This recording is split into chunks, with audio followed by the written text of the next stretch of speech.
Entonces, ¿alguien recuerda de qué se trata? Eh, Gracias, Vero, por poner a grabar la clase. Eh, este concepto, ¿alguno recuerda de qué se trata? ¿Qué es este principio de la contabilidad? Muy importante. Registrar las compras y ventas cuando se efectúen, ¿no? Algo así era, al principio. Bien, sí, va para ese lado. Tiene que ver con, como dijo el ¿No es cuando compañero. está realizado?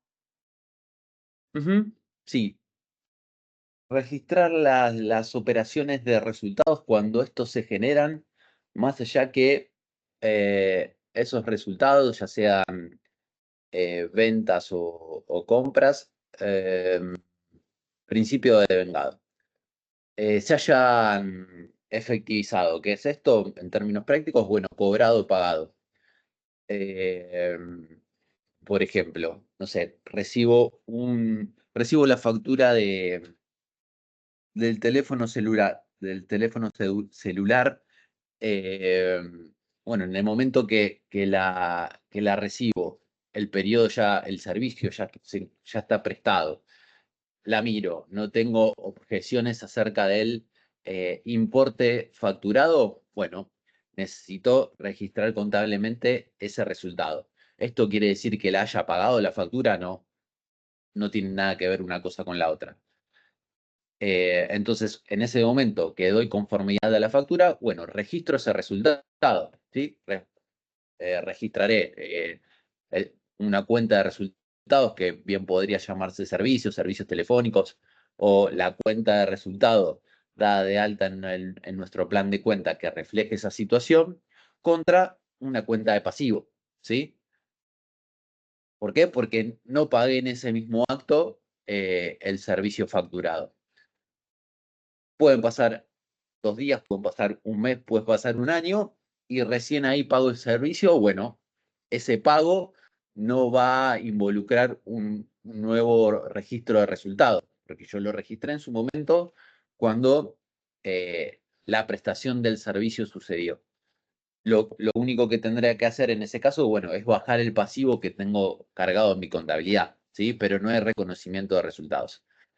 Entonces, el principio de devengado lo que dice justamente esto. Reconozco los resultados en los momentos que se produzcan, más allá de cuando los cobro o los pago. ¿Sí? ¿Está claro esto? Lo mismo para el ejemplo que ponían ustedes. Vendo. Bueno, en ese momento que se produce la venta, ya vamos a ver qué condiciones tienen que darse para el reconocimiento de una venta. Eh, bueno, registro el resultado de esa venta en ese momento, más allá que la haya cobrado o no esa venta. ¿Ok? Reconozco los resultados en los momentos que se producen, más allá de su efectivo cobro o pago.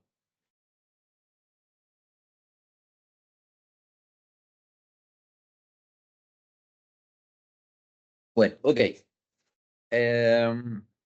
Otra de las cuestiones que quería comentarles tenían que ver con eh, una situación que se denomina hechos posteriores al cierre. ¿Han escuchado de esto? Sí, lo escuché. Son hechos que ocurren una vez que se ha realizado el cierre, pero eso ya entra para el próximo cierre, si no me equivoco. Digamos, para el próximo ejercicio, apertura de ejercicio, se pone y se hace como un asterisco, creo que es, que se marca que eso pertenecía al ejercicio anterior, pero que como ya se había cerrado, se tiene que iniciar con esos movimientos, si no me equivoco. Pero sé que se realizan en el nuevo ejercicio. Eso Bien. lo tengo firmado. Es, está muy bien cómo definiste a qué se denomina hechos posteriores. Después hay algunas variantes en cuanto al tema de registración, que bueno, que ahora obviamente la charlamos. Bueno, como dijo la compañera, efectivamente son los hechos que suceden una vez cerrado el ejercicio económico y hasta la publicación de los estados contables de ese cierre. ¿Sí? Quiero decir, supongamos que nuestra empresa cierra ejercicio económico el 31 del 12 de cada año.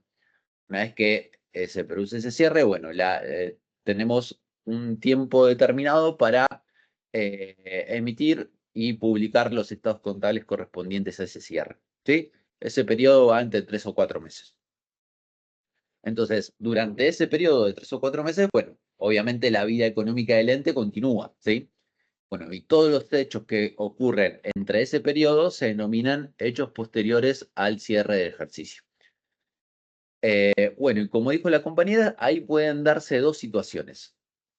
Hechos totalmente nuevos que no tienen que ver con situaciones existentes al 31 del 12,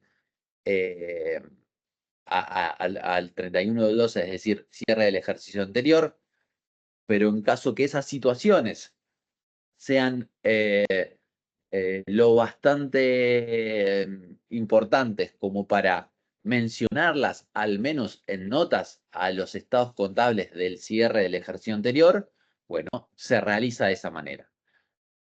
Un ejemplo de ello podría ser, por ejemplo, bueno, cerramos el ejercicio del 31 del 12 del año que corresponda y el 1 de febrero recibimos una demanda por un ex empleado de nuestra empresa donde nos hace un juicio por indemnización millonario, ¿sí? Bueno, digamos, es un hecho nuevo, ¿sí? Que no tiene que ver con situaciones existentes al cierre del ejercicio anterior, pero es lo bastante importante como para mencionarlo en una nota en los estados contables que estamos cerrando, ¿sí? ¿Está claro esto? Sí, profe. Bien. Sí, profe. Esa es una situación que puede darse. La otra situación que puede darse es que se produzca un hecho que sí tenga relación con un hecho que ya existía a fecha de cierre de ejercicio y en ese sentido ese hecho nos va a brindar información adicional, información extra para poder mejorar la medición o evaluación de alguna situación ya existente al 31 del 12. En ese caso, sí voy a utilizar esa información adicional o este hecho ocurrido que me permite mostrar una mejor situación a fecha de cierre de ejercicio, con lo cual voy a tener la herramienta de, como les mencionaba anteriormente, bueno, modificar eh, una medición que había hecho al 31 del 12, ¿sí? Profe, ¿podría volver a repetir el ejemplo? Estaba copiando el anterior y me... Sí, Perdón. no, en este caso no di un ejemplo, sino describí una situación. Ah, perdón. No pasa nada. Bueno, es como para tener referencia en caso del examen o algo. Perfecto. Eh, la segunda categoría de hechos, digamos, tienen que ver con situaciones nuevas, pero que se relacionan con hechos ya ocurridos a fecha de cierre de ejercicio anterior o a fecha de cierre del ejercicio que se está produciendo. Entonces, ese hecho que me da una información adicional me va a permitir brindar una mejor información en estos estados contables que voy a tener que publicar, ¿sí? Pero bueno, es un hecho que me brinda una información adicional sobre una situación ya existente, ¿sí? Pero no existente al 31 del 12, sino que se produce en este lapsus de tiempo que charlábamos recién, entre el cierre efectivo del ejercicio económico y la emisión de los estados contables respecto de ese cierre, ¿sí? Entonces, esa situación que conozco con posterioridad al cierre me va a permitir dar una mejor información o una mejor medición a cierta situación ya existente a fecha de cierre de ejercicio. Bueno, esa información que conozco con posterioridad al cierre la voy a utilizar para mejorar la medición o la evaluación de alguna situación ya registrada al 31 del 12, ¿sí? Por Perfecto, ejemplo, gracias.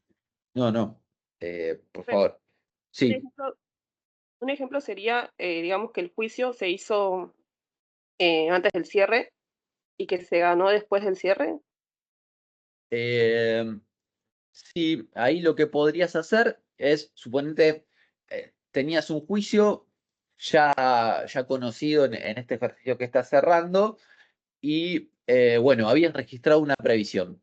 Tema que vamos a ver más adelante, pero bueno, esa situación la reconocemos con una previsión. Bueno, si el 4 de enero el juez dictó sentencia y vos tenías la previsión constituida por, no sé, 5 millones de pesos y el juicio tuvo una sentencia de 2, bueno, esa situación te permite mejorar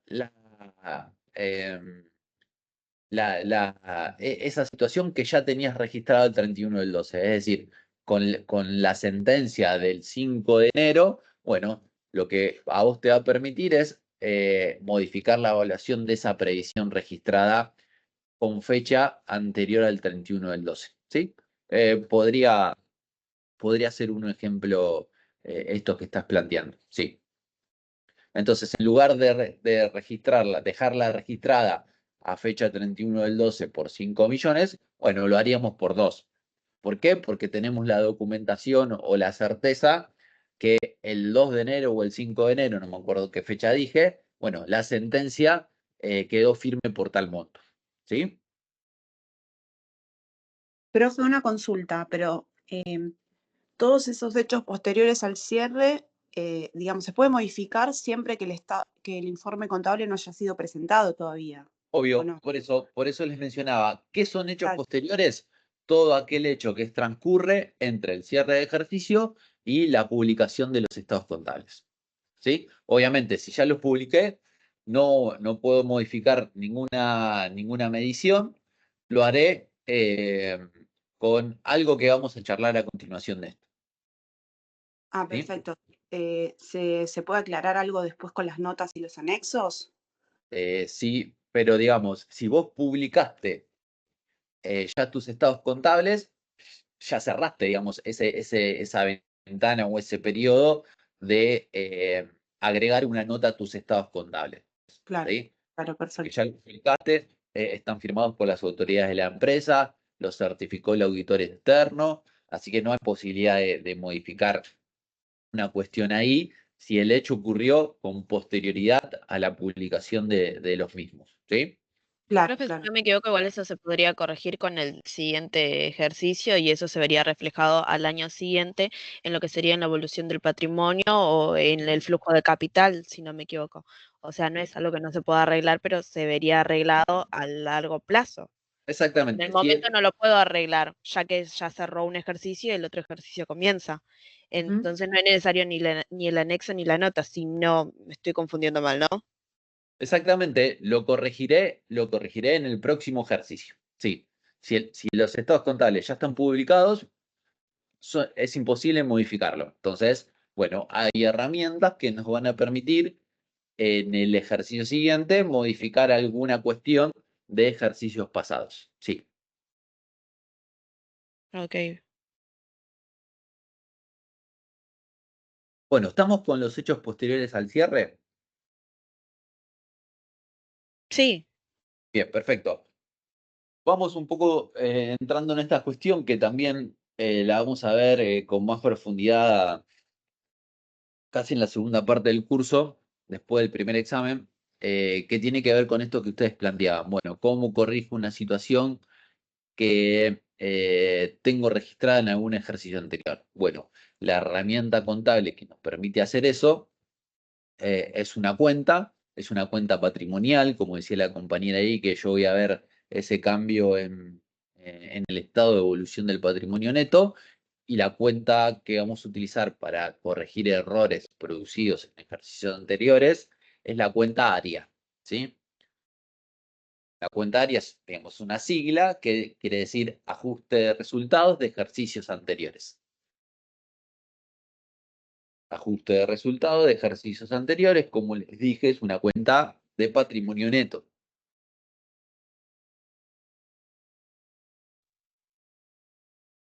Bueno, y básicamente la vamos a utilizar cuando sucedan dos situaciones. La primera de ellas es cuando, bueno, cometí un error, ¿sí? Cometí un error y necesito subsanarlo. ¿Qué puede ser ese error? No sé, registré un resultado por 10.000 pesos y resulta que eran por 100.000, ¿sí?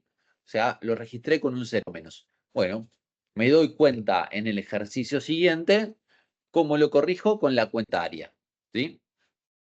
Es decir, voy a tener un resultado, un ajuste de un resultado en el ejercicio vigente que corrige un resultado o un gasto o un egreso registrado en un periodo anterior, en este caso en defecto, ¿sí?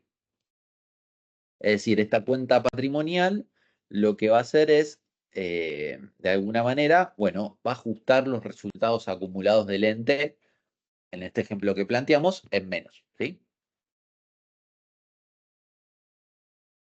Entonces, primera situación en la que uso horaria, bueno, corregir errores que he cometido en la registración en ejercicios anteriores. Y la segunda situación en que voy a poder aplicar ARIA va a tener que ver con cambios de métodos en la metodología contable. Por ejemplo, ya vamos a ver que cuando veamos bienes de cambio, vamos a utilizar distintos métodos de costeo de nuestras existencias, ¿sí? Uno de ellos es el método WEBS, ¿sí? Último entrado, primero salido. Bueno, entonces yo voy a registrar mis existencias, digamos, las mercaderías que tengo en mi depósito, siguiendo los criterios de ese método. Por algún motivo, yo decido cambiar el criterio de método por el cual evalúo mis existencias. Me paso a otro que se llama PPP, promedio ponderado. Bueno, ese cambio me va a producir alteraciones en los resultados registrados en ejercicios anteriores. Esa situación la corrijo con la cuenta área, ¿sí? Es decir, cuando hago un cambio en la metodología contable sobre la cual llevaba mis registraciones, bueno, ese cambio va a producir nuevos resultados o corrección de resultados. ¿Cómo lo hago? A través de la cuenta ARI. ¿Sí? Perdón, profe, entonces en el asiento no se aclararía la cuenta que estás corrigiendo, solo pones área. Claro, porque también vamos a ver más adelante que las cuentas de resultados, bueno, al finalizar el ejercicio las vamos a cancelar. ¿Qué significa esto? Es llevar sus saldos a cero para en el ejercicio siguiente comiencen a acumular saldo y poder determinar un resultado del ejercicio, ¿sí? Si yo no haría esto, bueno, estaría mezclando los resultados de ejercicio de distintos periodos. Entonces, para yo para determinar un resultado en cada ejercicio, mis cuentas de resultados inician el ejercicio con saldo cero, ¿sí? Entonces, yo no podría corregir una cuenta de resultados porque su saldo ya fue cancelado, ¿sí? Por ende, ¿cómo lo corrijo? Bueno, utilizando la cuenta área. En el ejemplo que les di anteriormente, les dije que habíamos registrado un gasto en particular. No, creo que no. Bueno, supongamos que seguimos con el ejemplo del servicio de telefonía. Yo registré en el ejercicio que acabo de cerrar un gasto de 10.000 cuando en realidad era de 100.000. Bueno, ¿qué asiento hice en ese ejercicio? Servicio de telefonía a caja, supongamos, por 10.000. Bueno, pero era por 100, no era por 10. Entonces, me doy cuenta de esa situación en el ejercicio siguiente. ¿Cómo corrijo? Llamo a esa cuenta servicios de telefonía, no, porque yo de alguna manera refundí esa situación registrada en el ejercicio anterior en la cuenta resultados del ejercicio. Entonces, no voy a llamar a esa cuenta de resultados. Lo que voy a hacer es, en lugar de utilizar esa cuenta, utilizar la cuenta área, cuenta de patrimonio neto, ¿sí? Entonces, nada, subsano esa situación. Pero, profe, consulta, la cuenta área se utilizaría debajo del mismo asiento. No, no porque suceden en distintos ejercicios, ¿sí? si yo podría registrar, si digamos, yo descubrí ese error en el mismo ejercicio que se produjo, no uso ARIA. Ahí sí uso la cuenta de resultado que registré de forma incorrecta. ¿Sí? Perdón, no estoy entendiendo entonces la aplicación y en dónde debería aplicarla. Pues si no es en el Vamos. libro diario, perdón. Si tendría alguna forma de verlo. Sí, comparto pantalla y lo vemos.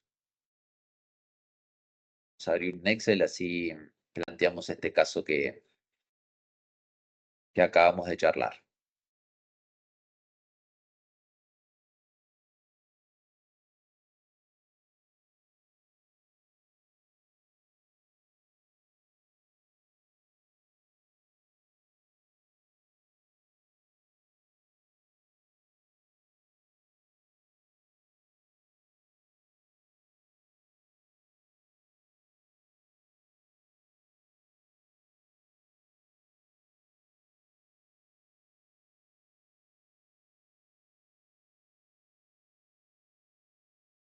Bien, supongamos.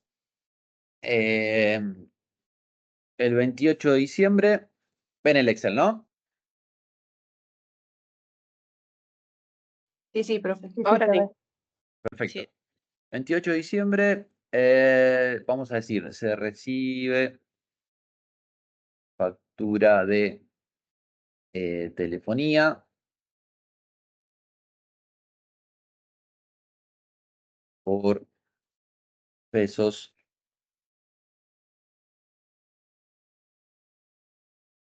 100.000. Bueno, ok. ¿Qué asiento hace la empresa respecto de esto? Bueno, resultado negativo.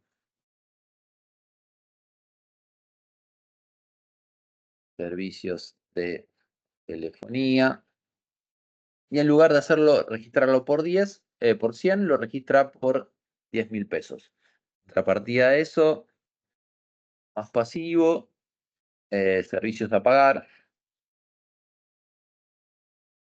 por 10.000. ¿Sí? Bien. 31 del 12, cierro ejercicio. ¿Sí? Cierro ejercicio, publico mis estados contables el 15. Voy a poner acá, cuento la historia, así no quedan dudas. Cierre de ejercicio.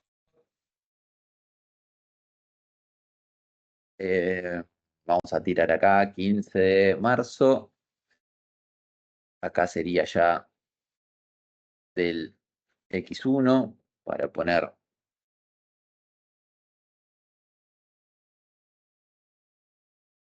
lo que margen de duda. Publico estados contables. Y el 1 del 4 del 26, o del X1, perdón. Bueno, voy a pagar esta factura que lo tengo cargado como pasivo y me doy cuenta que en realidad no es por 10 como lo tengo registrado, sino es por 100. Bueno, tengo que corregir esa situación que registré en defecto en el ejercicio anterior. ¿Cómo lo corrijo? ¿Llamo a esta cuenta? No llamo a esta cuenta porque cuando yo cerré ejercicio, esta cuenta la llevé a 0. Entonces, si esta cuenta la llevé a 0, las cuentas de resultado negativo, digamos, deberían tener saldo deudor o saldo 0. Si yo utilizara esta cuenta, bueno, en este caso el ejemplo que acabo de dar no da, pero digamos, ¿cómo corrijo los resultados, los resultados de ejercicio, los resultados registrados en ejercicios anteriores? Bueno, con la cuenta área, con la cuenta patrimonial área. Entonces, ¿qué voy a hacer el 1 de abril del X1? Patrimonio neto área, en este caso patrimonio neto que disminuye. La cuenta área, digamos, puede jugar desde del debe y del haber, ¿no? En este caso lo que hace es, de alguna manera, como les comenté antes, es disminuir los resultados acumulados que tenía registrado la empresa en sus patrimonios, ¿cierto? Bueno, entonces acá hago 90, contrapartida de esto, pasivo más, servicios a pagar, por 90, ¿sí? Pero demás, bien, nada, registré o digamos, rectifiqué de alguna manera esta mala registración realizada por la empresa el 28 del 12 a recibir la factura en un ejercicio siguiente, ¿sí? Bueno, me doy vuelta y cancelo ese pasivo. Servicios a pagar por 100.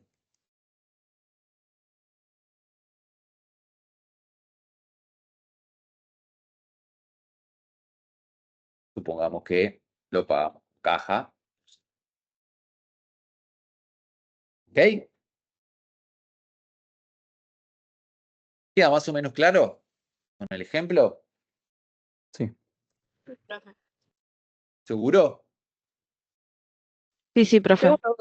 Tengo una duda, profe. En el último asiento del servicio a pagar a caja, eso ya sería, ya está devengado, ¿verdad? Claro, exactamente. Lo devengamos acá. Mal, pero devengado al fin. Entonces, lo que hacemos acá es mejorar ese devengamiento y acá cancelamos el pasivo. Bien, ¿Sí? O sea, gracias. lo que nos referíamos hace un rato con el criterio del devengado, bueno, justamente sucede en este primer registro y en la rectificación, en el ajuste de resultado del ejercicio anterior, acá. En estos dos hechos sucede esto que charlamos de criterio de devengado. ¿Sí? Bien, gracias, Y profe. acá nada, acá solo registro el pago. Una pregunta. Sí. ¿El área la vamos a tener que ajustar por inflación más adelante? El área la vamos a tener que ajustar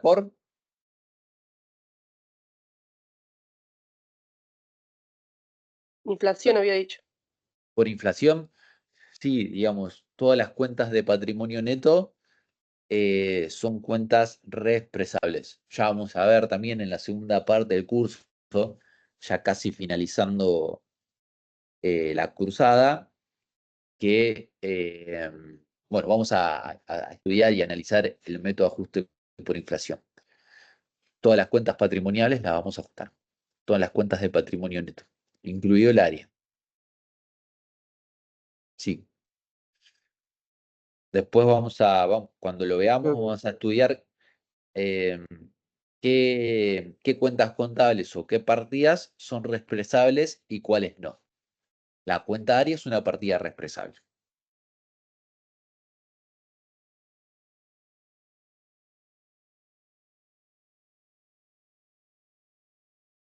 Bien. ¿Dudas?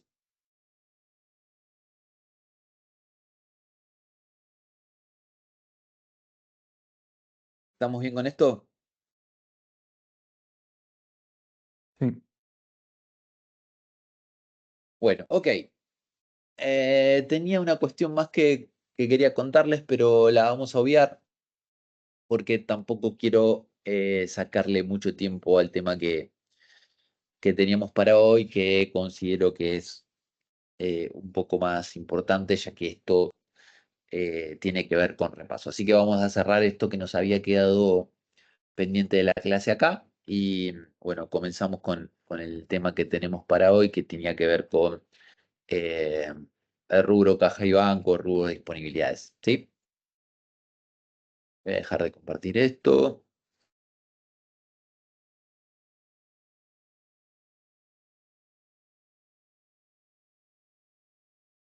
Bueno, ok.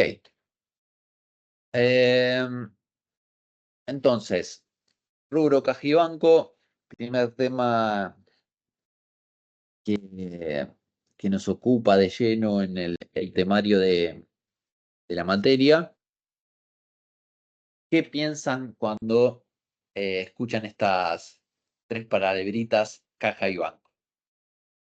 ¿Qué se les viene a la cabeza? A mí se me viene a la... Perdón, se les cortó, no las escuché a ninguna de las dos. Cuentas del activo.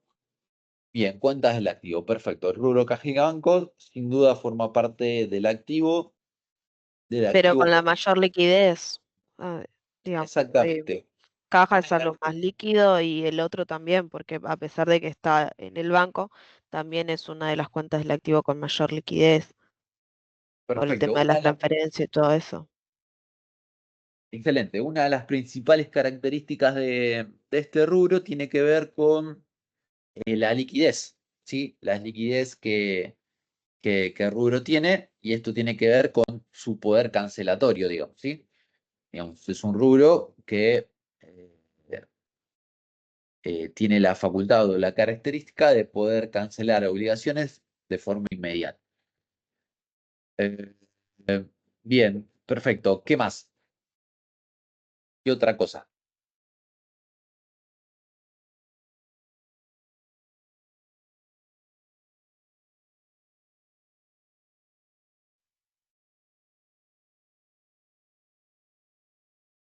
¿Qué otra cosa?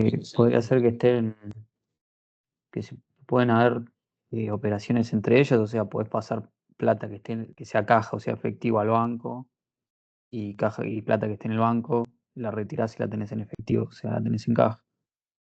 Bien, perfecto. Entonces hablaste de efectivo y hablaste de dinero en banco. Bien, perfecto.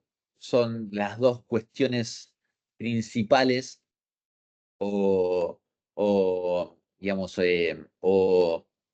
ítems en los cuales sobre el cual está construido este rubro del activo. Sí, dinero en efectivo y dinero depositados en banco. Perfecto. También podríamos agregar a estas dos cuestiones que el compañero mencionó, bueno, otros valores que también tienen estas características que charlamos recién. Poder cancelatorio inmediato, sí. Acá entraría también el tema de los fondos fijos o algo así. Fondo fijo, Entraría más en el rubro de inversiones. eh, el fondo fijo es una herramienta que vamos a utilizar en este rubro. Sí. ¿No? Sí. Vos dijiste inversiones, quizás te estás refiriendo al plazo fijo en lugar del fondo fijo. El plazo fijo, sí, es una herramienta o es una inversión, por lo tanto, está dentro del rubro inversiones, pero bueno, al estar hablando de fondos, toca de costado lo que es el rubro disponibilidades o caja y banco. Así que está muy bien mencionarlo también. Bueno, entonces les decía dinero en efectivo, dinero en banco y otros valores que poseen esta característica también de poder cancelatorio inmediato. Por ejemplo, los cheques recibidos de terceros, ¿sí? ¿En qué cuenta contable reflejamos los cheques recibidos de valores a depositar? Bien, perfecto. Bueno, básicamente vamos a estar hablando de todo esto cuando hablemos de caja y banco, y como ustedes lo mencionaban, bueno, vamos a estar registrando las transacciones y otros hechos que afecten al efectivo. Y bueno, y este efectivo incluye el dinero que tenemos tanto en la tesorería de la empresa como depositada en los bancos.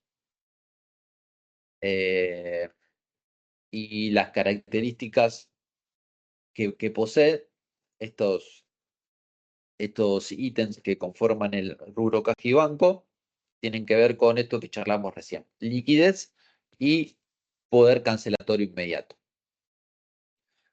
Eh,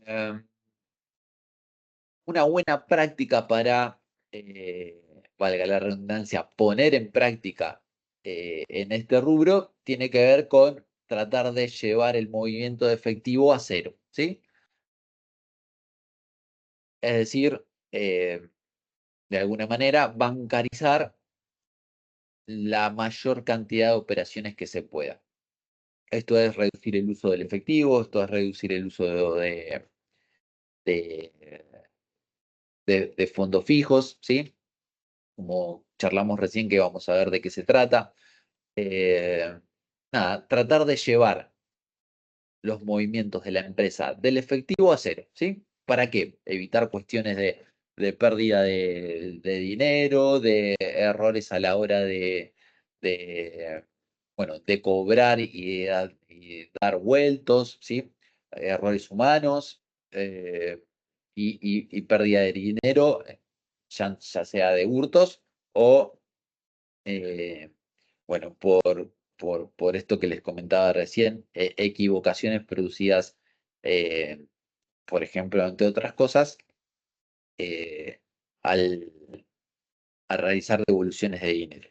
Entonces, nada, buena práctica para el rubro es tratar de llevar los movimientos a cero, de efectivo a cero.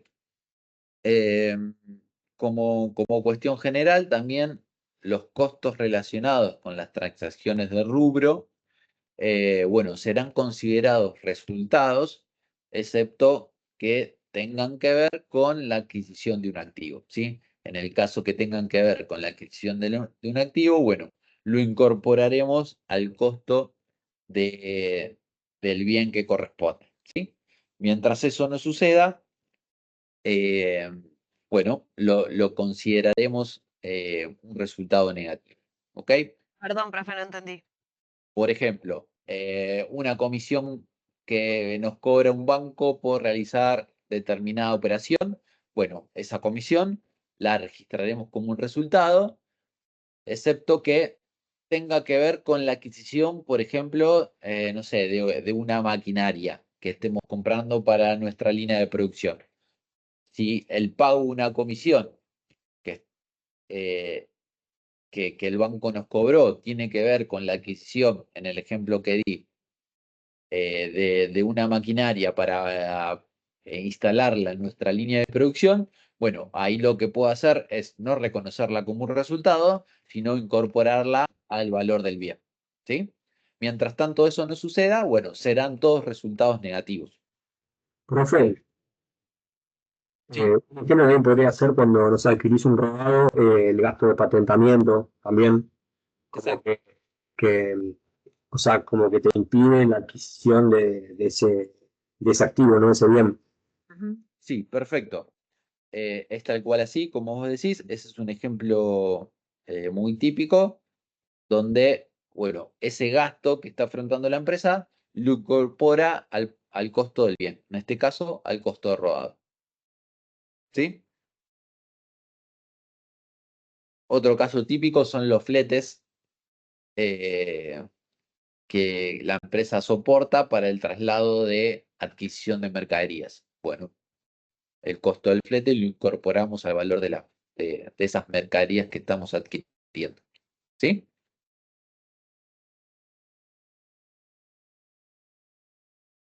Bueno, ok.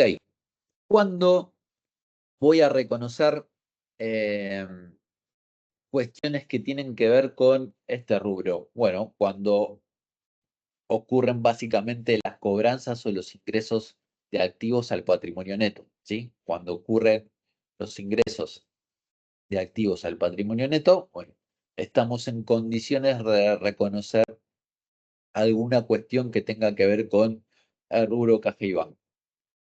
¿Cómo lo vamos a ¿Podrías medir? repetir de vuelta, profe? Sí, ¿cuándo vamos a reconocer? Cuando ocurran las cobranzas o los ingresos de determinados activos al patrimonio neto. Vamos a reconocer este rubro, profe. Sí, exacto. Bien, digamos, para poner un ejemplo, eh, realizo una venta y mi cliente me paga con un cheque. Bueno, incorporo ese valor a depositar, como me dijeron ustedes, en ese momento, ¿sí?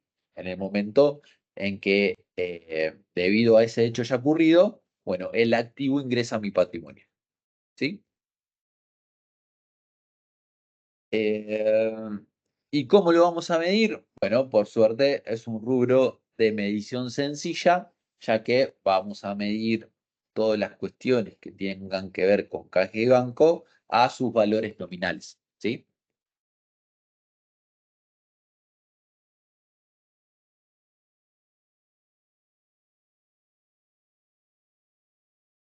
Bueno, ¿estamos?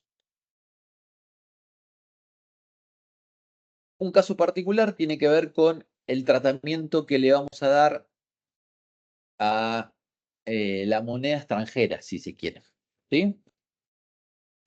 Bueno, ustedes saben que la contabilidad la debemos llevar en moneda de curso legal, ¿sí? En nuestro país, obviamente, el peso. Entonces, eh, para el registro eh, de transacciones que no tengan que ver con el peso, bueno, lo tenemos que convertir a moneda de curso legal. Para eso, obviamente, vamos a utilizar un tipo de cambio. Que en el caso de los activos vamos a utilizar el tipo de cambio comprador, ¿sí? A la hora de incorporar, más que de incorporar, a la hora de evaluar la moneda extranjera que se encuentra registrada en nuestro patrimonio, ¿sí? Vamos a utilizar el tipo de cambio comprador. En cuanto al ingreso de esa moneda en mi patrimonio, bueno, la voy a incorporar a, bueno, al costo que tuve que soportar por adquirir esa moneda extranjera. ¿Sí? Entonces, la incorporación de la moneda extranjera Perdón, profe, no estoy entendiendo. sí, Sé que hasta el tipo comprador ahí más o menos lo entendí, o sea, se transcribe la moneda y se usa el tipo de precio, digamos, al que está la compra, digamos, en el banco. Hasta ahí sí, voy bien. digamos, Ahí no. el tipo de cambio comprador va a ser una especie de segunda medición que vamos a utilizar. ¿Por qué? Porque les comentaba que vamos a incorporar esta moneda extranjera al patrimonio del ente, bueno, al costo del sacrificio que tuvimos que soportar por adquirirla, ¿sí? Ese va a ser el costo de incorporación de la moneda extranjera. Ahora vemos un ejemplo para que quede más claro. Y en una segunda medición, es decir, la medición sobre la existencia de mi moneda extranjera, por ejemplo, a fecha de cierre de ejercicio para dejarla correctamente evaluada ante este cierre, bueno, ahí sí vamos a utilizar el tipo de cambio y en este caso para los activos vamos a utilizar el tipo de cambio comprador. Veamos un ejemplo de esto para que quede claro.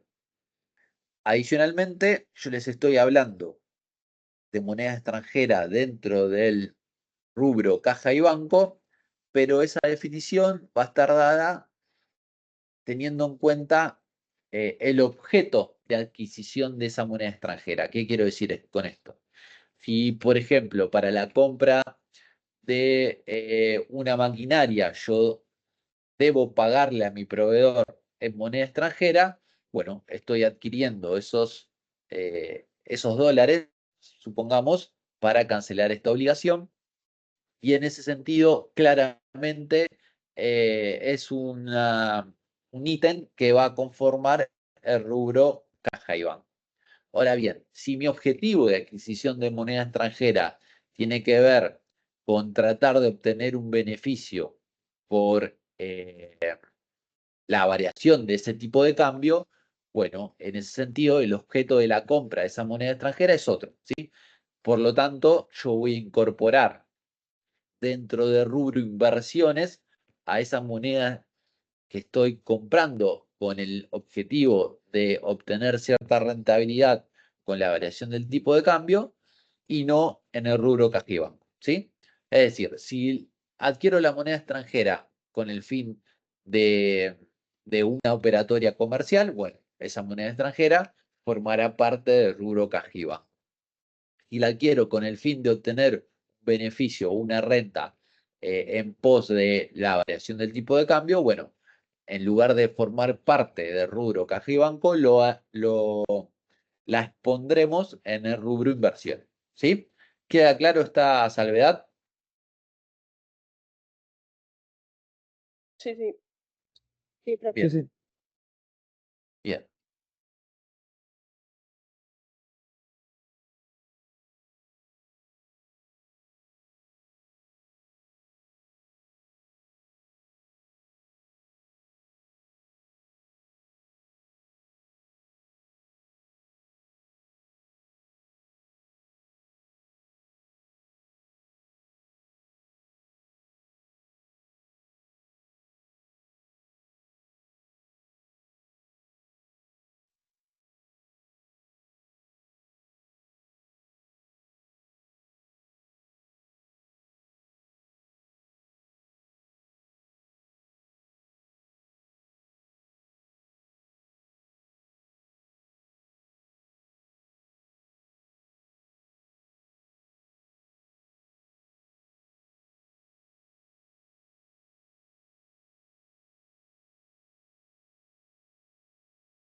Bien.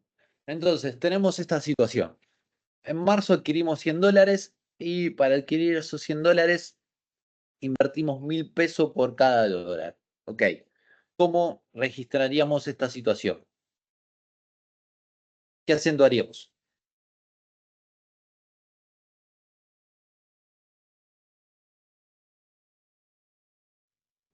Profe, ¿puede ser moneda extranjera más activo? Bien, perfecto. Activo más, moneda extranjera. ¿Por cuánto? Y haces 100 por 1000, te daría 100.000. 100.000. ¿Cuánto? 100.000. Bien. Ok, contrapartida de esto, Moneda del curso legal, si no me equivoco, sería peso. ok. Activo más. ¿Qué cuento usamos para reflejar el movimiento de efectivo? Caja. No iría a caja. Exacto, perfecto. Digo menos, caja.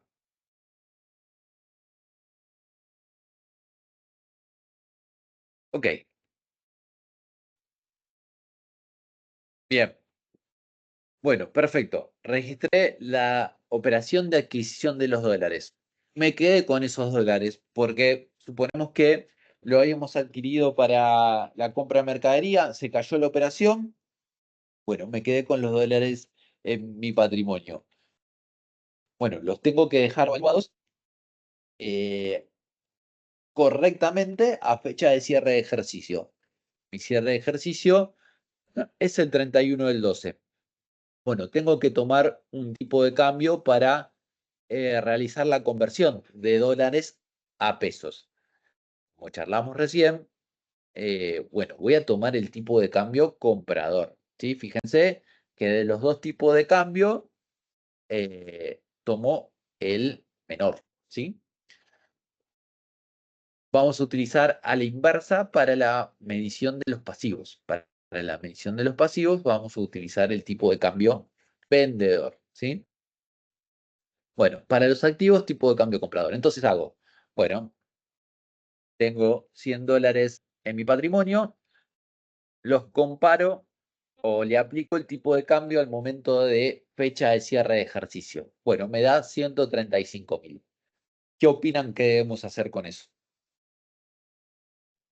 No sé si está bien, pero no sé si pasa con mercadería, pero como al cierre el ejercicio el dólar vale más, teniendo tenés un resultado por tenencia positivo. Bien, perfecto. Tengo que registrar un resultado positivo, no hay dudas de eso. Perfecto. ¿Cuál va a ser la contrapartida de ese resultado positivo? Moneda extranjera 35.000, caja sube. Bien, bien la primera parte del asiento. Me decís, bueno, O yo tengo, por yo tengo registrado mi moneda extranjera en 100.000, hoy vale 135, con lo cual ajusto esa medición. Profe, esa moneda extranjera por esos 35 ha resultado por tenencia, resultado positivo. Sí, perfecto. Exactamente. Entonces, por un lado, corrijo la medición histórica que tenía esa moneda extranjera o medición que realicé a la hora de incorporarla a mi patrimonio. Bueno, la tenía evaluada en 100.000, hoy vale en 135, la aumento por 35. En la cuenta moneda extranjera, obviamente.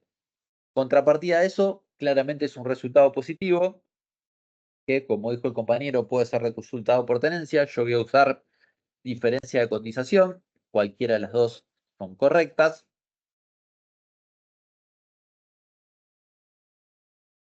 Resultado positivo por los 35. ¿Sí? ¿Esto ok?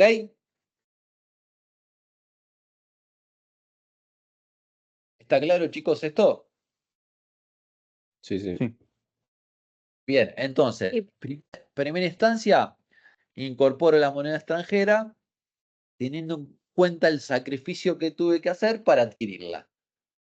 Segunda medición de la moneda extranjera, bueno, comparo esa medición con el tipo de cambio comprador al momento de esa segunda medición y en caso de haberse producido una variación, bueno, corrijo esa medición inicial.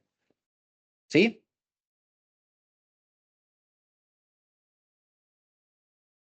¿Estamos con eso? Sí, sí. Sí. Bien, perfecto. Perfecto. Perdón, ¿puedes repetir? Sí, incorporo la moneda extranjera teniendo en cuenta el costo que la empresa tuvo que soportar para justamente adquirirla. ¿Sí? En este caso eran $100 a 1.000 pesos cada dólar. Bueno, 100.000 pesos. ¿Sí? Fue lo que me tuve que desprender para poder adquirir esa moneda extranjera. El costo de incorporación. Y vamos a trabajar con una segunda instancia de medición que tiene que ver con comparar el tipo de cambio al momento de esa segunda medición, por lo general fecha de cierre de ejercicio, contra la medición inicial. Bueno, de esa comparación pueden surgir diferencias, como ha surgido en este ejemplo que acabamos de dar. Teníamos una medición inicial de la moneda extranjera de 100.000 y una medición posterior por 135.000. Bueno, es decir que el valor de mi moneda extranjera se vio modificado, en este caso más. ¿Sí? Registro el resultado correspondiente por esa modificación. ¿Sí? Resultado positivo y aumento la medición en la cuenta contable que tenía reflejada esa moneda extranjera. ¿Ok? Profe, en el caso de que el tipo de cambio baje, ¿cómo se anota? Bueno, sería el caso inverso. Supongamos que eh, los dólares ahora, o cada dólar, vale 950 pesos. Acá voy a poner así para que sea más razonable el ejemplo. Bueno, entonces ahora estos $100 a fecha de cierre valen 95, no valen 100. ¿Sí? Entonces, no se produjo un resultado positivo, sino el resultado fue negativo. Con lo cual acá tengo que invertir la carga del asiento. Diferencia de cotización, 5.000. Acá es resultado negativo. Activo menos. Moneda extranjera, 5.000. ¿Sí? Bueno, obviamente si yo hago el mayor de la cuenta moneda extranjera, tenía en una primera instancia, la instancia de incorporación de esa moneda, lo habíamos hecho por 100.000. En este caso hicimos el ajuste de 5.000 a fecha de cierre de ejercicio porque varió el tipo de cambio. Bueno, el saldo de la cuenta moneda extranjera posteriormente al ajuste que hicimos nos da 95, que tiene que ver con la medición del tipo de cambio al momento de esta segunda medición o fecha de cierre de ejercicio. ¿Sí? Lo Profe, mismo. consulta. Sí. La medición se hace a fecha de cierre de ejercicio y también se realiza cuando yo quiero utilizar la moneda extranjera. Si yo quisiera utilizar esa moneda extranjera que compré, se tiene Sí, que hacer ahí de vuelta. podrías hacer un reconocimiento de resultado ahí, sí. Ah, perfecto. Estaría muy bien que lo hagas. Claro, porque en caso de que haya cambiado la cotización. Sí. Perfecto. ¿Quedó Una claro, pregunta. chicos? Sí. ¿Nosotros vamos a usar siempre el tipo de cambio comprador para la registración del asiento? Para los activos, siempre tipo de cambio comprador. Ok, gracias. Ah,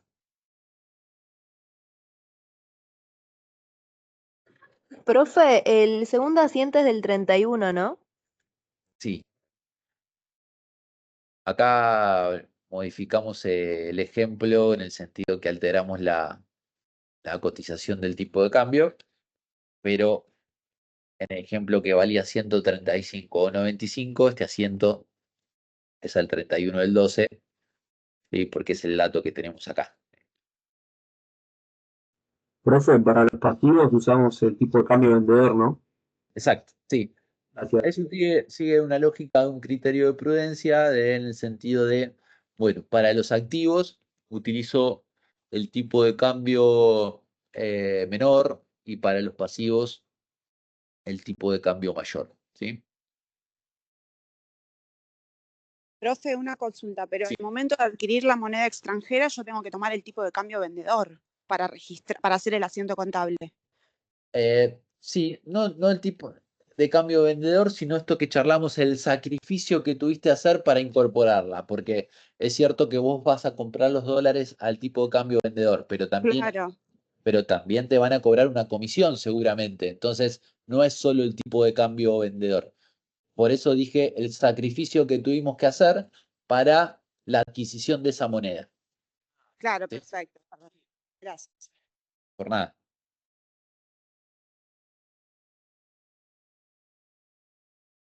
Bueno, cerramos tema registro de moneda extranjera. ¿Avanzamos?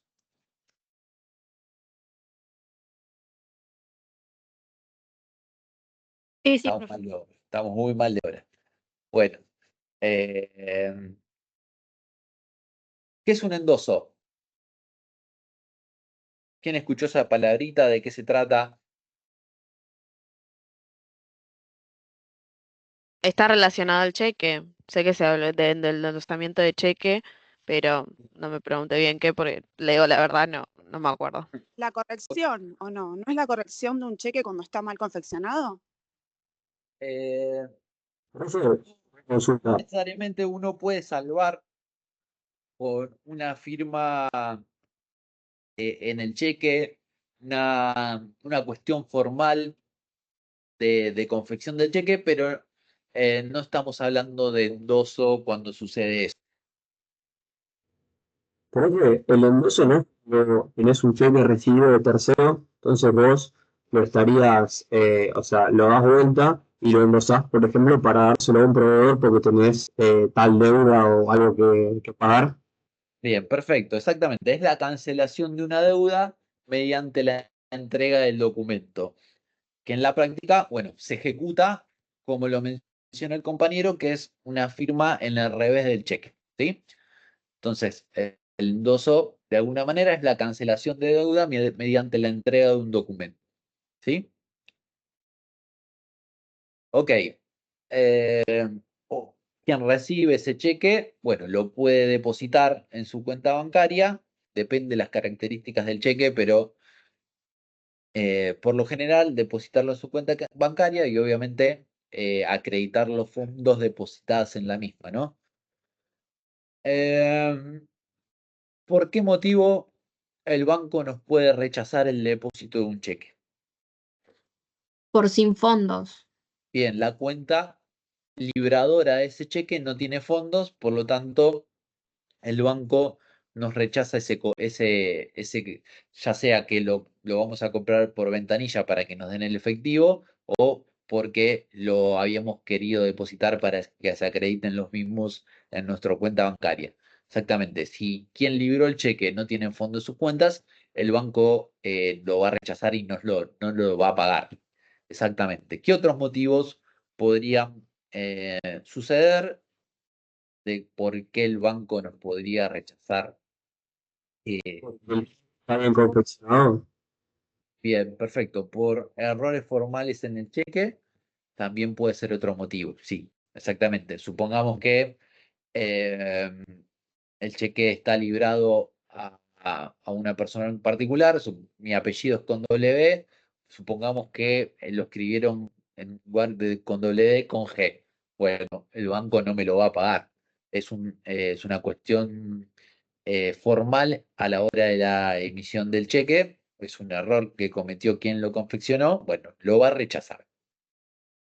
Bien, perfecto. Entonces tengo falta de fondos, errores formales en el cheque y puede haber una tercera que tenga que ver con que, bueno, la cuenta libradora de ese cheque se cerró, ¿sí? Por lo tanto, no hay forma de afectar los fondos que ese cheque debería cancelar porque la cuenta libradora ya está cerrada, ¿sí? Podría ser otro motivo de rechazo del mismo, ¿sí? Bueno, por todos esos motivos el banco no nos podría no pagarnos un cheque recibido de terceros o incluso emitido por nosotros, ¿sí? Bueno, ok, perfecto. Eh, ¿Qué es esta palabrita que se utiliza mucho en este rubro que tiene que ver con los descubiertos? Giro en descubierto. Es cuando el banco te presta plata básicamente para poder pagarle a un proveedor o a alguien cuando necesitas. O sea, no tenés plata en la cuenta y el banco te hace un sobregiro, o sea, te da plata que no tenés, que después se la tenés que devolver. Bien, perfecto. Exactamente. Es una autorización del banco para, de alguna manera, operar sin fondos, ¿sí? No tenés fondos en tu cuenta, pero a pesar de eso, el banco te permite, por ejemplo, librar cheques, sacar efectivo, realizar transferencias, eh, con una autorización previa, exactamente. Seguramente determine un límite para operar. ¿Podría volver a repetirlo, profe? Sí, es una autorización del banco para poder operar sin ¿Lo han fondos. hacer algo de eso? Perdón, no te escuché.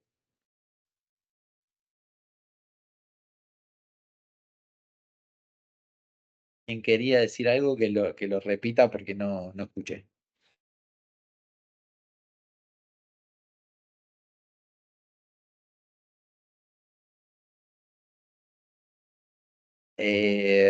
Bueno, Creo ok. que lo preguntaron en el chat. Se me dificulta un poco con leer el chat cuando estoy compartiendo pantalla, pero porque dejo de verlo, pero a ver, ¿cómo se llama eso, profe? Ok, se llama descubierto o giro en descubierto. Sí, gracias por el aviso de la consulta en chat. Giro descubierto se llama esta autorización del banco para operar sin fondos. Bueno, perfecto. Estamos.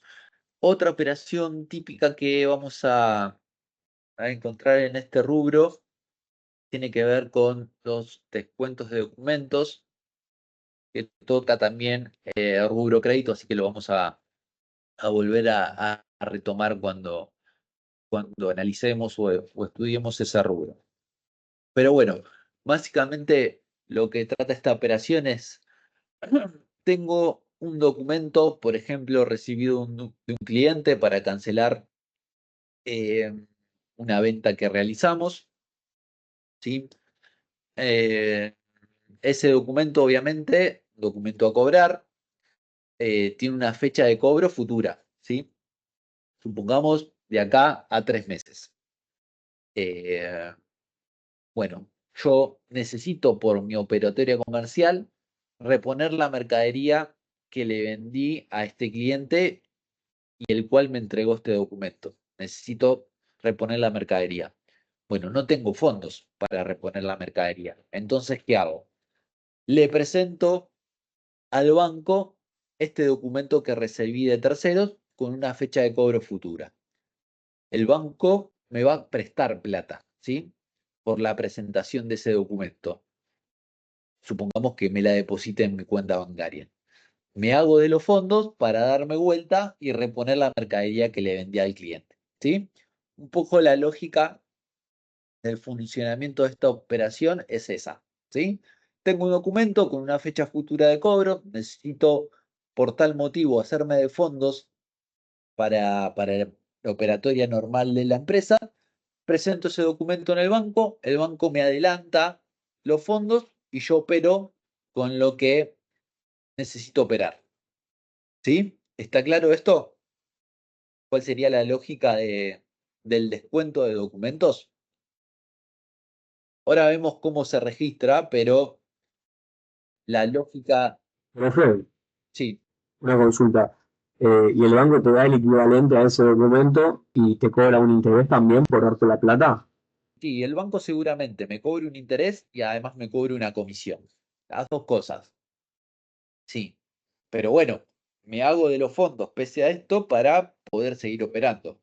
Cosa que si no lo hiciera, pese a que, bueno, tengo los costos de que el banco me adelante la plata, bueno, me quedo de brazos cruzados hasta tanto cobre el documento, sino, ¿sí? Entonces, nada, obviamente, cada operación que tiene que ver con esto lleva una evaluación de si conviene o no realizarla, pero lo cierto es que es una herramienta, ¿ok?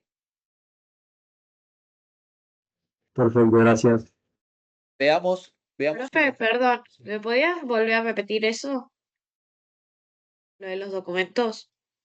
Sí, lo voy repitiendo mientras vemos un ejemplo práctico, así tratamos de despejar todo tipo de dudas.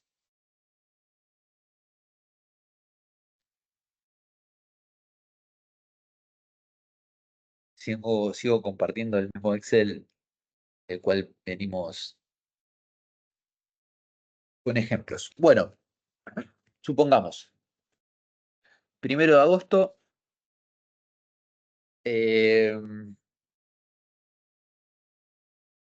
bueno, vamos a decir, presento un documento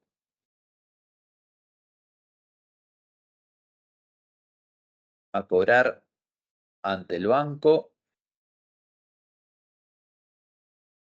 por pesos 50.000. Vamos a decir, el banco me cobra una comisión de 1.000 pesos y un interés de 1.500 y acredita los fondos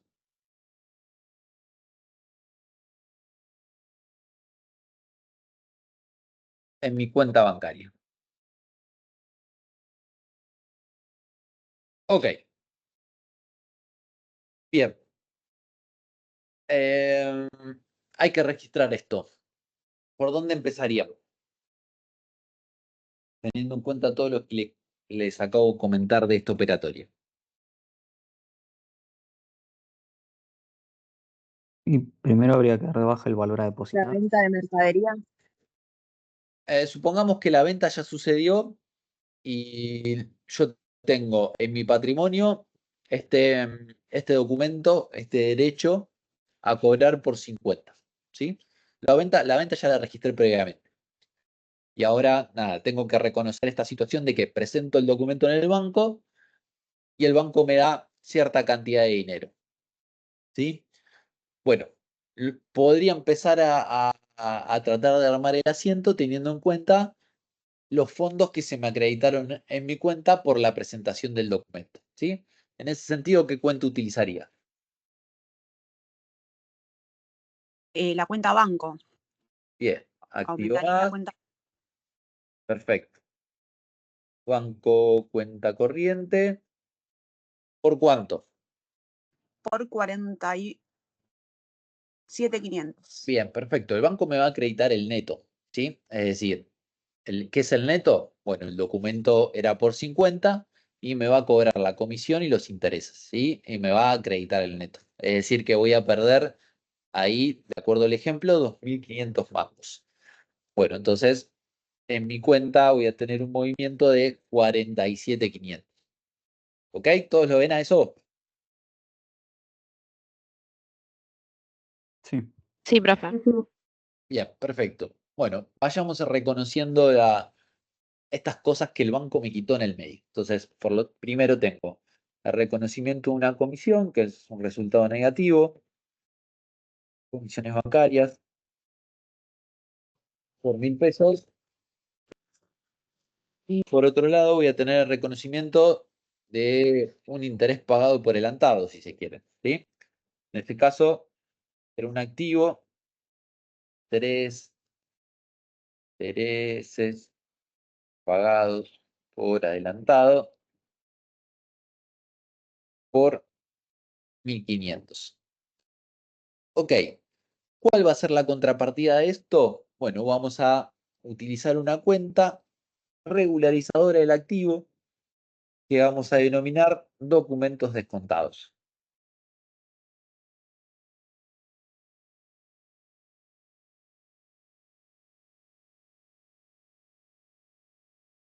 Obviamente por 50.000. ¿Por qué vamos a utilizar una cuenta de documentos descontados? Porque la presentación del documento ante el banco no nos desliga de la gestión del cobro del mismo, ¿sí? Nosotros, más allá que lo hayamos presentado en el mismo, somos los responsables de cobrar ese crédito que sigue siendo de la empresa, ¿sí?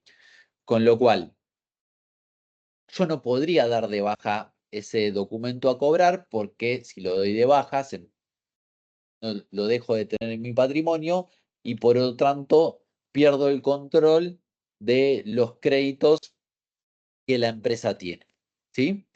Con lo cual vamos a utilizar una cuenta regularizadora del activo, que vamos a llamar documentos descontados, que va a estar regularizando el saldo de los documentos a cobrar. ¿Ok? ¿Está claro eso? ¿Por qué uso esta cuenta y no doy de baja los documentos a cobrar? Sí, o sea, solo se darían de baja al momento del cobro, digamos. Exactamente. Supongamos que el documento vencía o vence el 1 de septiembre. Bueno, el 1 de septiembre mi cliente debe presentarse al CEO ante el banco y pagar el documento, ¿sí? Lo que se dice levantar el documento. Bueno, si esa situación se da, todos felices, eh, y voy a dar de baja el crédito. ¿Por qué? Perdí el derecho, mi cliente lo pagó. Pero si esa situación no se da, yo no podría haber dado de baja el crédito porque necesito continuar con la gestión de cobro necesaria para efectivizar ese derecho, ¿sí? Por lo tanto, por ese motivo, utilizo esta cuenta regularizadora y no doy de baja el crédito. ¿Ok? ¿Está claro eso? Sí, yo lo que tengo es una consulta en relación a los intereses. ¿No sería una pérdida en realidad? Bueno, en realidad son pagados por adelantado, ¿sí? Van a estar totalmente devengados en la fecha de vencimiento del documento. Ah, ok, Y, gracias. en el ejemplo que acabamos de poner, 1 de septiembre. Entonces, Yo el 1 de septiembre, sí, podría dar de baja esta cuenta de intereses pagados por adelantados contra, bueno, intereses devengados, ¿ok? Ok, gracias. ¿Sí? Bien. ¿Queda claro? Chicos, ¿por qué hacemos esto? Después en la práctica vamos a analizar esto que les acabo de mencionar, de qué pasa cuando el cliente paga el documento o cuando no lo paga. Pero no me quiero meter de eso ahora para no robarle el tiempo de la clase, poder seguir avanzando. Y lo vemos en la práctica, ya que lo vamos a analizar cuando veamos tanto práctica de este rubro como práctica de rubro créditos. ¿Esto quedó claro, chicos? Sí, profe. Sí, profe. Sí, profe, medio engorroso, pero sí. Está difícil la clase de hoy. ¿Por qué? No, porque me está costando, o sea, es un poco medio ahí. Bueno, pero, o sea, a lo que a mí me gustaría es que a medida que vamos barriendo temas, no queden con dudas. Que al menos lo que vamos hablando a ustedes les cierre, después se van a quedar con tema, lo van a revisar. Pero bueno, esto conceptualmente tiene que ir cerrando y estaría bueno que si tienen dudas la vayamos viendo para nada, porque después se torna una bola de nieve, digamos. Duda la barremos para que vaya comprendiendo los contenidos. ¿Esto quedó más o menos claro? Sí.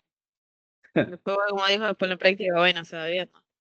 Poco convincente sonó ese sí. Bueno, a modo de adelanto, ¿qué voy a hacer si el cliente lo paga? El 1 de septiembre, voy a poner así, 1 de 9, el cliente levanta el documento a la fecha de vencimiento.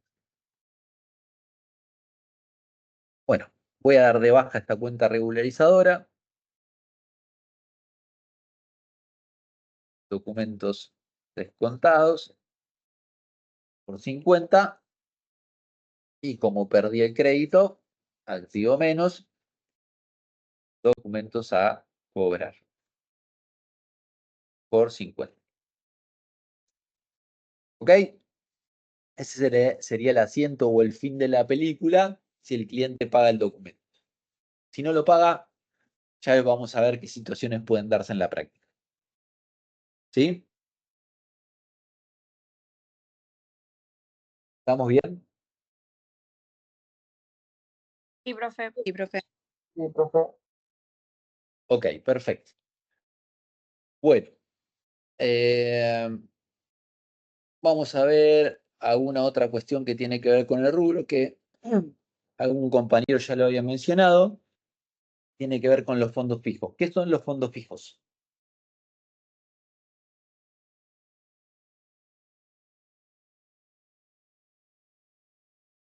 Las inversiones a plazo fijo, ¿pueden ser? No. Los plazos fijos los vamos de alguna manera a aprender la técnica de registración cuando veamos el rubro inversiones, ya que forman parte de ese rumbo, de ese rubro.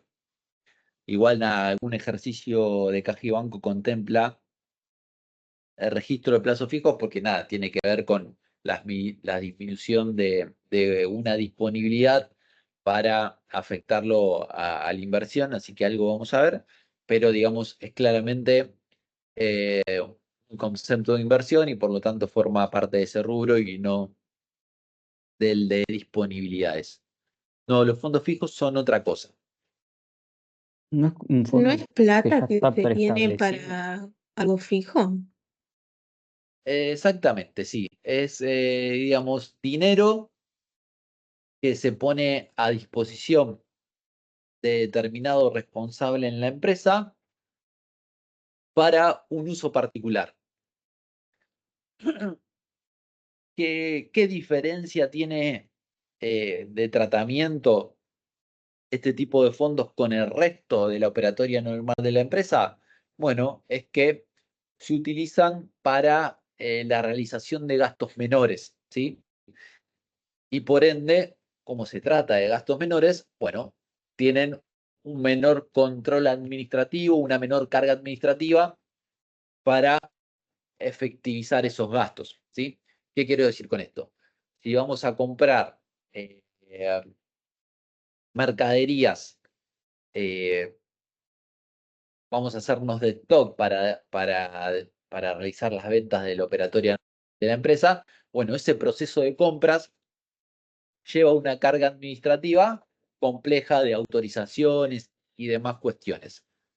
Para los gastos menores no tendría sentido tener tanta carga administrativa sobre gasto, porque la importancia del mismo es escasa en comparación con el resto de los gastos de la empresa, por ende tiene una menor carga de controles, ¿sí?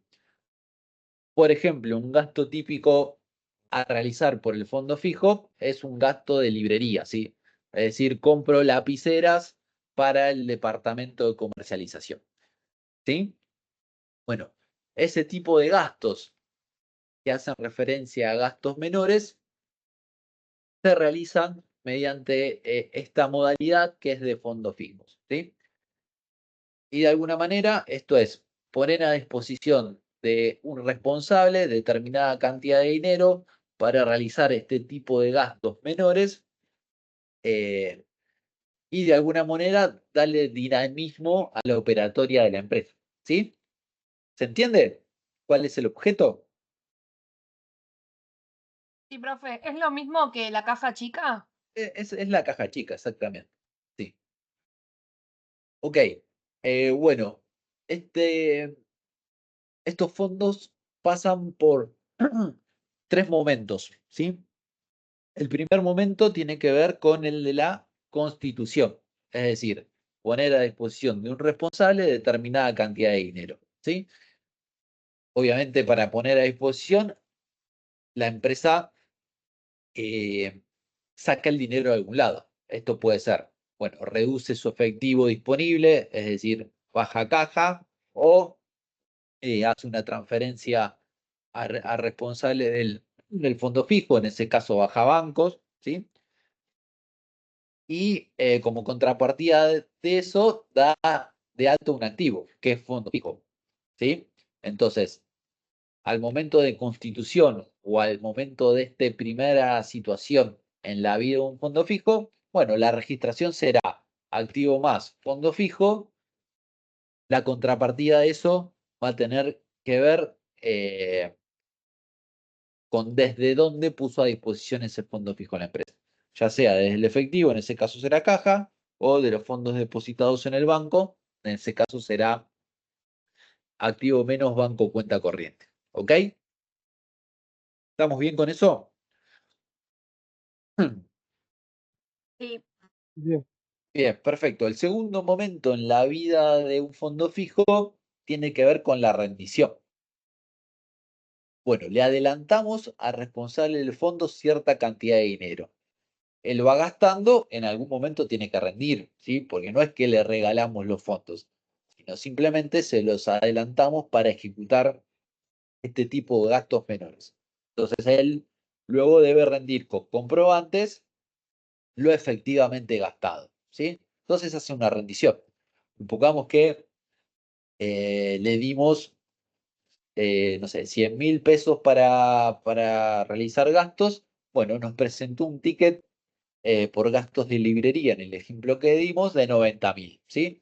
Bueno, entonces agarramos ese ticket, registramos de acuerdo al concepto para el cual utilizó ese gasto facturado en el ticket o en la factura. Pongamos gasto de librería, bueno, utilizamos la cuenta resultado negativo, gasto de librería o gasto de administración, o la cuenta que tengamos relacionada para reflejar esa situación contra el fondo fijo, ¿sí? Activo menos fondo fijo. ese sería el registro que haríamos ante la rendición por parte del responsable de los fondos otorgados en calidad de fondo fijo. Bueno, y el tercer momento en la vida de un fondo fijo es la reposición. Bueno, el responsable gastó 90. Yo le voy a reponer lo gastado para que vuelva a tener el dinero por el cual constituye ese fondo fijo y el responsable pueda continuar realizando este tipo de gastos. Entonces, bueno, le otorgué el fondo fijo por 100. Rindió 90, le quedaron 10 en el bolsillo. Bueno, yo le voy a poner el fondo por 90 otra vez para que el responsable vuelva a tener esos 100.000 pesos y poder seguir ejecutando este tipo de gastos. ¿Sí? Entonces voy a tener estos tres momentos: constitución, rendición y reposición. En algunas situaciones, el momento de rendición y reposición puede producirse en un mismo acto. ¿Sí? ¿Estamos bien con eso? Sí. También lo vamos a practicar mucho entre lunes y miércoles de la semana que viene.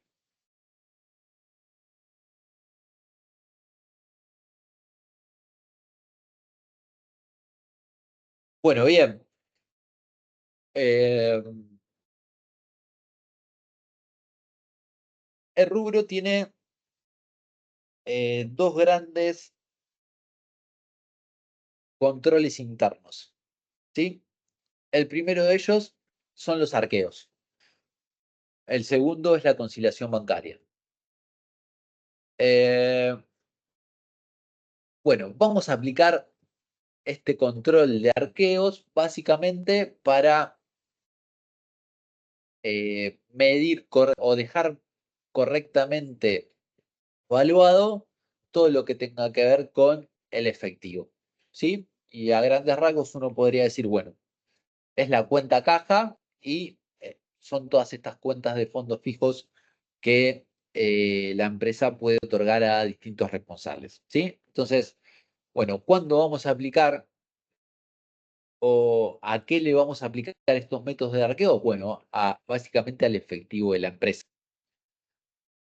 Eso se traduce a la cuenta caja y a la cuenta fondo fijo. ¿Sí? Bueno, el procedimiento de arqueo básicamente lo que hace es el recuento del dinero y valores. Es decir, abro la caja fuerte de la tesorería y recuento el efectivo que, que tengo en stock. ¿Sí? Bien, una vez hecho ese procedimiento, cruzo ese dato con el registro contable. Es decir, voy a mi contabilidad, veo el mayor de la cuenta caja o de la cuenta fondo fijo y veo que el recuento que hice de dinero en mi tesorería coincida con ese registro contable que tengo en mi libro diario o en mi libro mayor. Bueno, en términos prácticos puede coincidir o no. Si coincide, todos felices y no tendríamos que hacer ningún procedimiento extra. Si no coincide, bueno, eso va a meritar o va a abrir un canal de ajuste, ¿sí? Ya sea en más o en menos.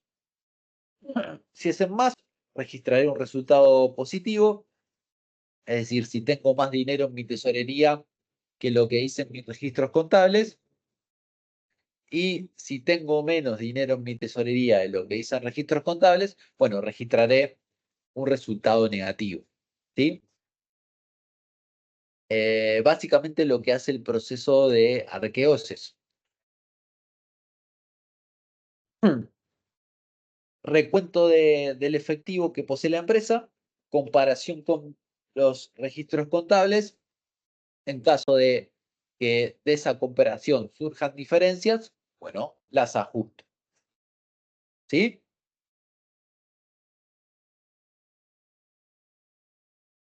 ¿Estamos bien con eso?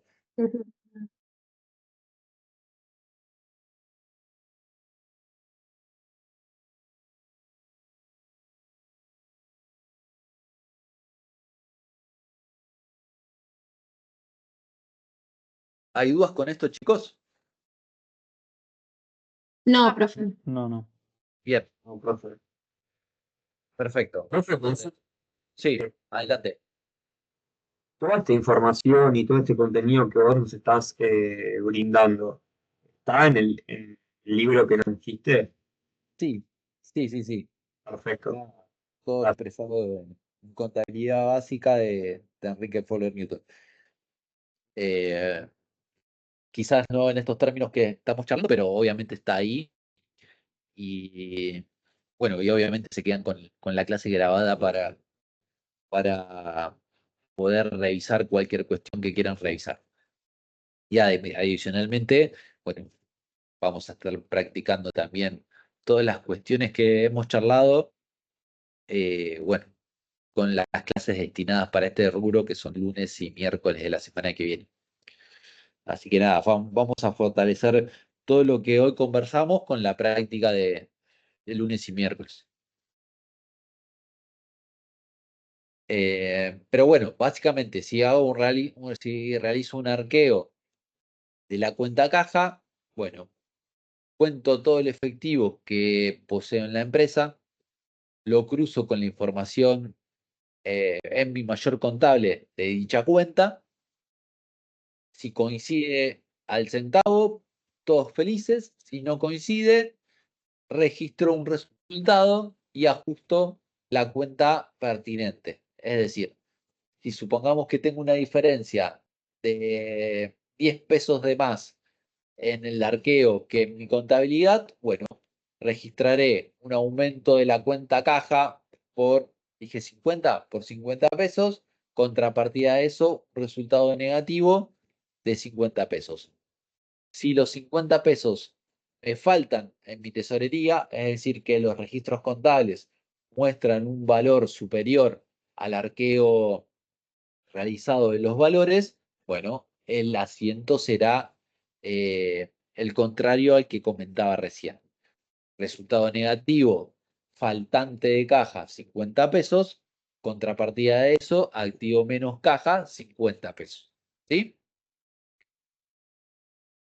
Todo eso tiene que ver con este primer procedimiento de control interno que posee rubro, que tiene que ver con dejar valuada la cuenta de efectivo de forma correcta. ¿Sí?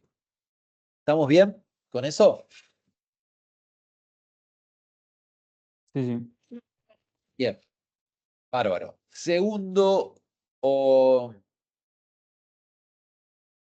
control interno adicional que tiene el rubro y tiene que ver con el otro actor fundamental que conforma Caja y Banco, que es el dinero depositado en bancos. Bueno, ese procedimiento de control o para dejar correctamente evaluado el dinero depositado en banco lo denominamos conciliación bancaria. Seguramente se han topado con esta palabrita anteriormente. ¿Qué tiende a hacer la conciliación bancaria? ¿Qué hacemos sin una conciliación bancaria? ¿Para qué la usamos? ¿Para qué ya se los comenté? Pero ¿qué hacemos sin una conciliación bancaria? Se trata de fijar que todo lo que entró y todo lo que salió es lo correcto, tanto en deben y en haber de lo que sería en toda la cuenta banco. Todo lo que está el dinero en el banco, digamos, ya sea un ingreso, un egreso, y si hay algún que otro ajuste o interés, se trata de conciliar de que ambas partes coincidan, ya sea la parte del debe y del haber, o que la plata que se estuvo dando, la repartida en el pago de mercaderías, ahí está, también coincida con lo que se registró. Bien, exacto. Como les mencionaba, el objetivo es dejar correctamente evaluadas las cuentas banco. Y para eso vamos a hacer todo lo que la compañera mencionó. Básicamente, analizar cada uno de los movimientos producidos en un determinado periodo en las contabilidades. ¿Por qué digo en las contabilidades? Porque nos vamos a valer de la contabilidad del ente, ¿sí? Es decir, el libro banco del ente y la contabilidad emitida por el banco, es decir, el extracto bancario del banco en cuestión, ¿sí? Básicamente, lo que vamos a hacer es comparar los registros contables de la sociedad con los registros contables de la contabilidad de la entidad financiera, ¿sí? Es decir, vamos a agarrar el extracto bancario del libro banco y vamos a cruzar cada movimiento registrado en un determinado periodo. Bien, de esa comparación van a surgir diferencias y similitudes, movimientos que coinciden y a los cuales vamos a validar, y movimientos que no coinciden, los cuales vamos a tener que separar y analizar, ¿sí?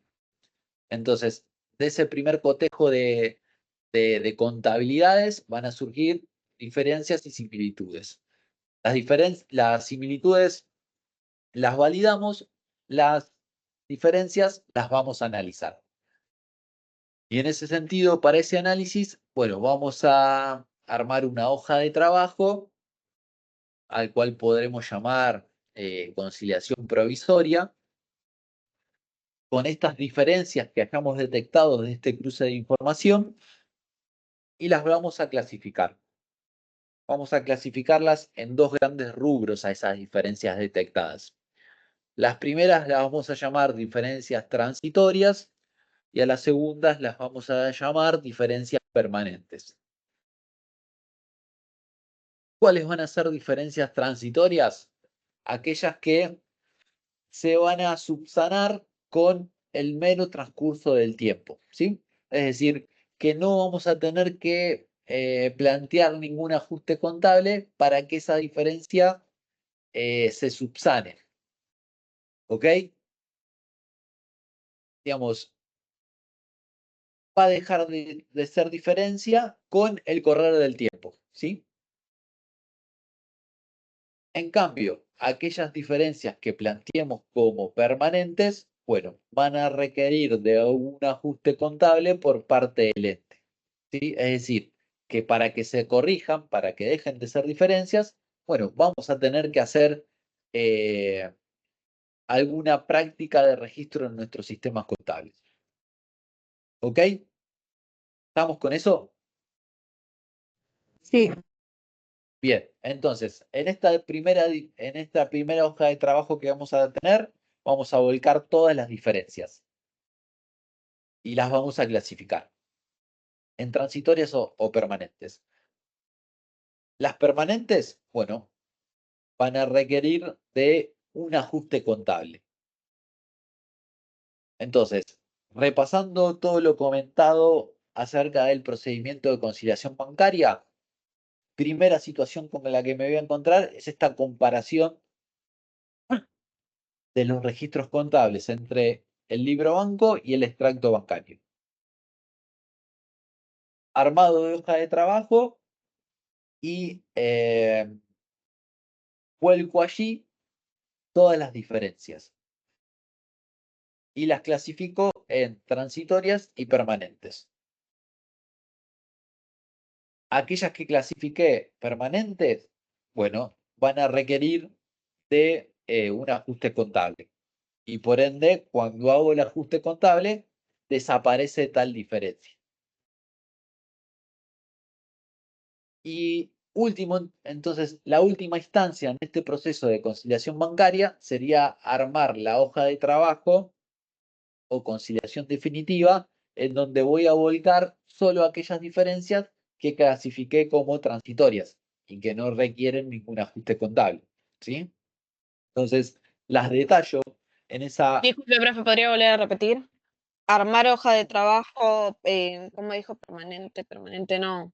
Sí, conciliación en definitiva o conciliación u hoja de trabajo definitiva, en donde voy a volcar las diferencias que clasifiqué como transitorias, ¿sí? Aquellas que definí que se iban a subsanar por sí solas con el correr del tiempo.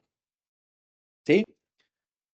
Bueno, ¿para qué armo esa hoja de trabajo definitiva? Bueno, para tenerlas bien claras y visibles a todas aquellas diferencias que deberían corregirse por sí solas.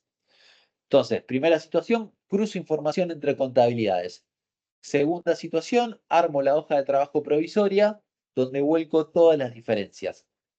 Tercer momento, corrijo las diferencias que clasifiqué como permanentes.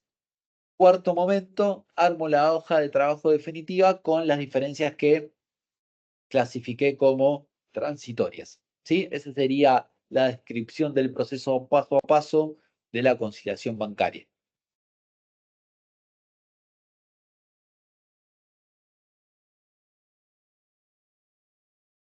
¿Ok?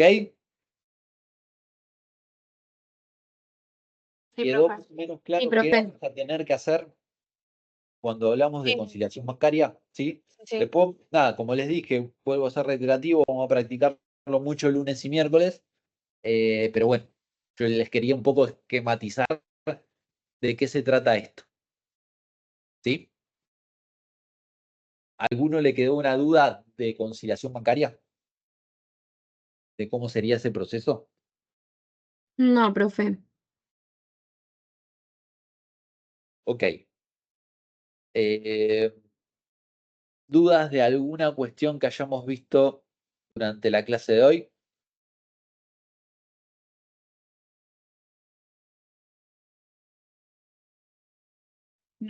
No, por ahora, profe. Bueno, ok. Están podridos ya, no quieren saber más nada. Ya son las 11.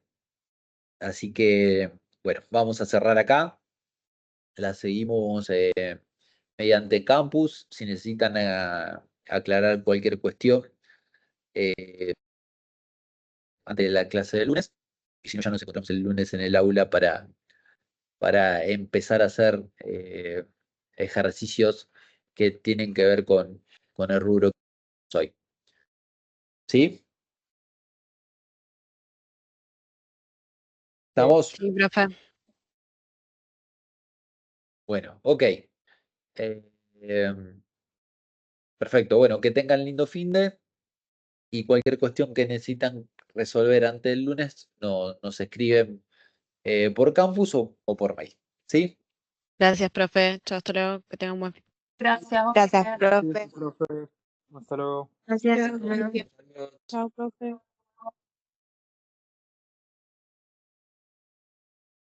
Profe, yo tengo una duda con los test de lectura. Contame. Quería, para confirmar y empezando a estudiar, si el primer test de lectura entra del capítulo 8, del capítulo 1 hasta el capítulo 8, todo. Sí, exactamente. Ah. Son los 8 primeros capítulos. Como les dije en la clase del jueves anterior, es un test no normal porque es mucho contenido, pero tiene que ver con todo contenido que ustedes deberían traer de teoría contable. Por eso son muchos capítulos y están extensos. El resto de los test, por lo general, involucran 1 o 2 capítulos, ¿sí?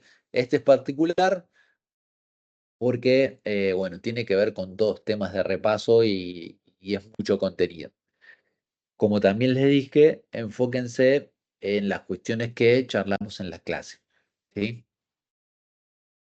Ok, y... no, eso, era esa sola nada más. Bueno, Ah, ok. no, y se saca del libro de contabilidad básica de sexta edición, todos. Digamos, el estudio de los contenidos es por ese libro, que es nuestro libro de cabecera. Eh, como les dije también, ustedes pueden hacerse una idea de qué tipos de preguntas o de la modalidad de preguntas que van a tener en los test lecturas, teniendo en cuenta las preguntas existentes en ese libro al final de cada capítulo.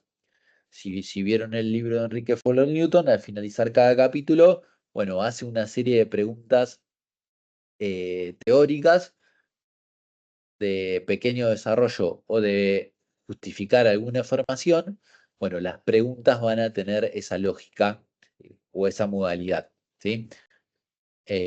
No quiere decir que van a ser las mismas que van a encontrar a los finales del capítulo de Enrique Fowler Newton, pero van a tener esa modalidad. Así que nada, ustedes analizando esas preguntas pueden darse una idea de cómo va a ser el test. Nada, y también es una muy buena guía de estudio el tratar de responder esas preguntas, ¿sí? Así que, bueno, la recomendación es que las vean. Además de la lectura de los capítulos, vean esas preguntas porque les va a ser de mucha utilidad a la hora de resolver el test. Listo, profe. Entonces, estudiamos, como guía de estudio tenemos esas preguntas. Sí, tal cual. Ajá. Dale, profe, muchas gracias.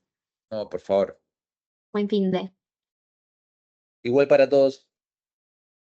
Hasta el lunes.